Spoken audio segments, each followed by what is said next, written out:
रामकृष्ण हरी. मी हबप advocate Maharudra Maharaj जामखेडकर. हा video बनवण्याचं एकच कारण आहे की माझ्या मुलीनं सिंधुताई सपकाळांचा पिक्चर पाहिला 2-3 वर्षापूर्वी आणि तिच्या मनात आलं की सिंधुताई या अनाथांच्या माय झाल्या, मला सुद्धा अनाथांची लेख व्हायचंय. आणि त्या दृष्टीने जी वृद्ध माणसं आहेत, जी लोक आत्महत्या करतात, शाळेमध्ये कमी मार्क पडले, काही घरामध्ये वादविवाद झाले की लोक रागामध्ये आत्महत्यासारखा वाईट मार्ग निवडतात.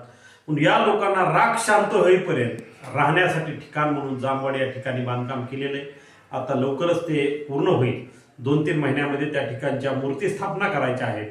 आणि तो आश्रम मी सर्व महाराष्ट्रातील ज्यांना राग आलाय, ज्यांना टेन्शन आलंय, ज्यांना जीव नकोसा वाटतोय, त्यांनी त्या ठिकाणी राग शांत होईपर्यंत 2, 4, 5 दिवस तिथे येऊन त्यांची राहण्याची सोय मी करतोय.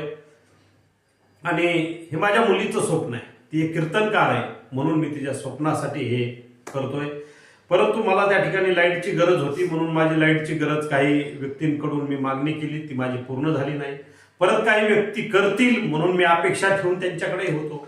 परंतु हे राजकारण, मी खूप दिवसापासून राजकीय क्षेत्रात आहे, मला तो छंदही आहे, मी सुद्धा एक पक्ष काढलेला आहे. परंतु राजकारण हे खूप जी मोठमोठी लोक आपण म्हणतो हे फसवेगिरी करतात, छोट्या कार्यकर्त्यांना फक्त वापरून घेण्याचं काम करतात. म्हणून सगळे पक्ष चुलीत जाऊ द्या, माझी एवढीच.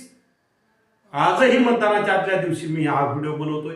मागच्या वेळेसही मतदानाच्या आदल्या दिवशीच बनवला होता, कारण माझं मी टाळणीय, काहीतरी माझंच चुकतंय असं मला वाटतंय. म्हणून मी काय ज्या या काळामध्ये 4-8 दिवसामध्ये कुणावर टीका केली असेल, कुणाच्या विरोधात व्हिडिओ टाकले असतील, काही केलं असेल तर ती जाहीर दिलगिरी व्यक्त करतो. आणि फक्त माणूस जो चांगला असेल, जो आपल्या कामाला येतो, जो प्रामाणिक आहे, जो चांगला आहे, अशाच माणसाला मतदान करा, एवढी कळकळीची विनंती करतो. रामकृष्ण.